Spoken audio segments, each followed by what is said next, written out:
भूख लग रही है, कब चलेंगे? भूख कर रहे बैठे हुए थक गए। आधे तो लोग चले भी गए हैं और हम चाहते हैं ओनरशिप के लिए अब चले क्या? तो लोकल गवर्नमेंट है, अभी तक शुरू नहीं आया। तो हम कराची के लिए चाहते हैं बाकी अगले इतवार को देख लेंगे और इससे हमें आवाम को हम किसी और दिन चल सकते हैं ना, सिर्फ यही दिन है ना।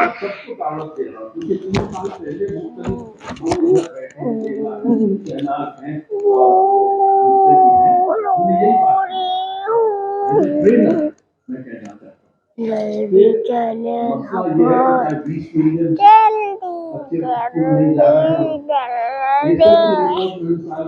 देखती हूँ कितने बज रहे हैं। इतने बच्चे स्कूल नहीं जा रहे, 25 मिलियन बच्चों को जा रहे हो क्या कर रहे हैं? 5:00 हो गए। हमने कोई बात मैंने आज नहीं सुनी, मुझे डांट पड़ी यहाँ से मुसलसल के वक्त खत्म हो गया है और 5:30 और भी देना चाहती हूँ क्योंकि मयारी तालीम की बात हो रही है तो पूरा स्पेक्ट्रम पूरा करने के लिए थोड़ी सी यूनिवर्सिटीज़ की भी मैं आपको बात बताती हूँ, फिर 2-3 और नुकात की अहमियत जो है। इस वक्त पाकिस्तान में क्वालिटी को यूनिवर्सिटीज़ में किस तरह मेजर किया जाता है, उसका मयार किस तरह जांचा जाता है कि ये अच्छी यूनिवर्सिटी है कि नहीं। एक तो रेपुटेशन पर होता है, दूसरा ये है कि यूनिवर्सिटी के जो ग्रेजुएट्स हैं वो क्या उनको नौकरियां मिल जाती हैं और किस किस्म की इदारों में नौकरियां मिलती हैं, टॉप कॉरपोरेशंस में मिलती हैं, किस सेक्टर में मिलती हैं। This is one indicator of a good university. अच्छा, एक और इंडिकेटर है वो रैंकिंग सिस्टम से इंटरनेशनल रैंकिंग में जो QS वर्ल्ड रैंकिंग है, जो दुनिया की सबसे बेहतरीन या आला दर्जे की रैंकिंग पाई जाती है, उसमें सिर्फ 3 पाकिस्तान की यूनिवर्सिटीज़ हैं पहली 500 यूनिवर्सिटीज़ में से। दुनिया की पहली 500 यूनिवर्सिटीज़ में से सिर्फ 3 पाकिस्तान की यूनिवर्सिटीज़ हैं। वो है नस्ट, कायद-ए-आज़म और पियास, Pakistan institute of economic and Asian studies. ये 3 हैं। एक और रैंकिंग लिस्ट है। अच्छा, ये मैं आपको पहले बता दूं, QS रैंकिंग जो है, जो दुनिया में सबसे बड़ी रैंकिंग है, 500 से लेके 1000 की जो रैंकिंग है या 600 से लेके 1000 की जो रैंकिंग है, क्योंकि 1 से लेके 1000 तक की रैंकिंग तक के दर्जे जो हैं वो कायम किए गए हैं। 600 से लेके जो 1000 तक की दर्जे तक की रैंकिंग है उसमें 4 यूनिवर्सिटीज़ आती हैं। कुछ तो शायद आप पहचान चुके होंगे। उसमें एक है लम्स, वो है प्राइवेट सेक्टर यूनिवर्सिटी। दूसरी है university of engineering and technology Lahore. तीसरी है यूनिवर्सिटी ऑफ पेशावर। चौथी है यूनिवर्सिटी ऑफ पंजाब। सिंध की यूनिवर्सिटियां कहाँ हैं? ना 1 से लेके 500 में है, ना 600 से लेके 1000 में है। एक और रैंकिंग है जिसको कहते हैं टाइम्स वर्ल्ड रैंकिंग। उसमें पाकिस्तान की वाहिद एक यूनिवर्सिटी है, एक। So the crisis of quality is extremely deep. It is not just primary schools don't have boundary walls and don't have good teachers and don't have good teacher training and cannot deliver curriculums and don't know the pedagogy and they are short-staffed and they are not well-built classrooms, or that the libraries aren't there, or that the music. These are all important features for good classroom learning, but the crisis is much deeper than that. Pakistan spends only 1.8% of its GDP on education. अब हम क्या समझते हैं कि 1.8% से क्या हम तालीमी निज़ाम बदल सकते हैं? दूसरे मुल्क जिनने बहुत ही कामयाब तालीमी निज़ाम चलाए हैं जहाँ पे क्वालिटी है, मैं बिल्कुल वेरी एडवांस्ड कंट्रीज़ की बात नहीं करती, मैं दूसरी एशियन कंट्रीज़ की भी बात कर रही हूँ। मलेशिया है, इंडोनेशिया है और चंद मुल्क हैं, हत्ता कि बांग्लादेश भी है, और वहाँ पे उनकी जो परसेंटेज है अदाद-ओ-शुमार में ऑफ जीडीपी कई जगहों पे 8% है, कहीं 7 है, कहीं 6 है और कहीं 9% है। तो देखिए जो क्वालिटी और मयार की बात है, जब तक रिसोर्सेज नहीं दी जाएंगी, yes smart training, good training, large scale training को mostly public sector schools in the rural areas and also low fee charging private schools, क्योंकि वहाँ पे भी क्वालिटी इतनी अच्छी नहीं है। तो अगर हम रिसोर्सेज नहीं देंगे तो ये मयार इसी तरह होगा, हम 5 साल के बाद इसी तरह बैठे होंगे और इसी तरह हाई ड्रॉप आउट रेट होगा।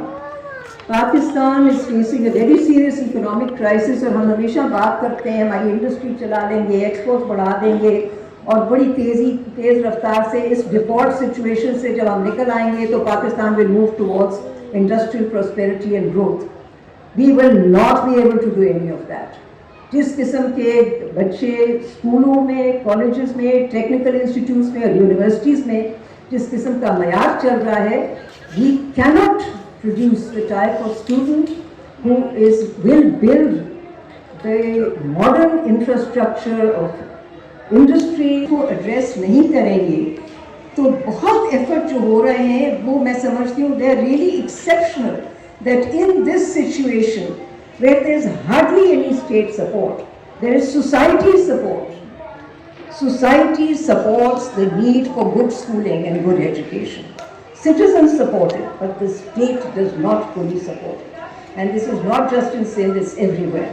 So I think the crisis needs to be addressed on the larger level.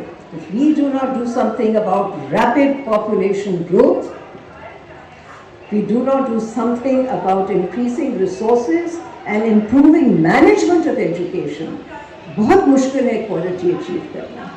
तो ये बहुत अहम एक मेजर चीज़ है, ये स्ट्रगल है हम सब की, और ये बात हमें बार बार करनी चाहिए कि Pakistan is not giving the right to its children for quality education. That is an issue. Thank you. मतलब इसका सिरा कहाँ से फिर पकड़ा जाए? मतलब सब आप लोग ऐसी पोजीशंस में हैं, यहाँ पर जो पैनल है पूरा, तो मतलब ये कि पानी के लिए हम सड़कों पे निकलते हैं, बिजली नहीं होती तो निकलते हैं। आज तक कोई इसलिए नहीं निकला है कि मेयार तालीम बुरा है या कम है, या जो मसाइल हैं जो भी तालीम के, तो उसके लिए क्यों नहीं आवाज़ इकट्ठा, मतलब क्यों नहीं उठती इतनी कि सुनाई दे और लोग बेदार हों, कुछ किया जाए? मतलब ये तो साझा वो है ना, सबके बच्चे हैं और सबको देखना है, सबका फ्यूचर एट स्टेक है। मुझे एक और बात करनी थी कि हम अपनी किताबों को कई सालों से मॉरल सिखाते सिखाते हम थक गए हैं। So why haven't we been able to build a society जहाँ पे लोग अच्छे हों, बाशऊर हों, झूठ ना बोलें, रिश्वत ना लें? मतलब ये क्यों नहीं हो रहा? हमने तो भर दिए हैं टेक्स्ट बुक्स अपने। अभी मैं सोच रही थी कि हमेशा पहले तालीम और तरबियत का लफ्ज़ इकट्ठा सुना जाता था, अब हम नहीं सुनते। और जिस दिन वो पहला फीफा का वर्ल्ड कप का ख़त्म हुआ और जापानी लोगों ने वहाँ स्टेडियम से कचरा उठाया, सबने मिलके, सिर्फ द जापानीज डिड दैट। और मैं ये सोच रही थी कि ये है तरबियत। उनको एहसास हुआ, जिन्होंने फेंका उनको तो एहसास नहीं हुआ, चले गए सारे spectators, but you know, and I have seen this with my own eyes in Japan. I have visited schools जहाँ kindergarten के बच्चों से भी सफाई करवाई जाती है of their classrooms, of their schools। यहाँ जरा पकड़ा कर तो देखें हम झाड़ू किसी बच्चे को, है ना जी? तो मतलब कुछ मेरा ख्याल है कि पूरा कुछ बदलना, I mean one has to be very radical, one has to bring a revolution, it can't be done। हम वही आपसे ही कह रही हूँ, हम रोते रहेंगे, 70-75 साल हो गए, हम ये कहेंगे कि रिसोर्सेज नहीं है, टीचर्स खराब हैं, फला चीज़ नहीं है, बट हल क्या है? What do we do? Okay, I want to, because we are running out of time and आज मैंने आपको आधा फेस्टिवल दिखाया। आप लाइक करें, सब्सक्राइब करें, बेल आइकन को दबाएं। देखिए इतने सारे लोग जाने भी लग गए कुछ। भूख लग रही है, जल्दी जाके कुछ खाना हाँ, मुझे बहुत भूख भी लग रही है। और आप लाइक करें, सब्सक्राइब करें, बेल आइकन को दबाएं एंड बाय बाय।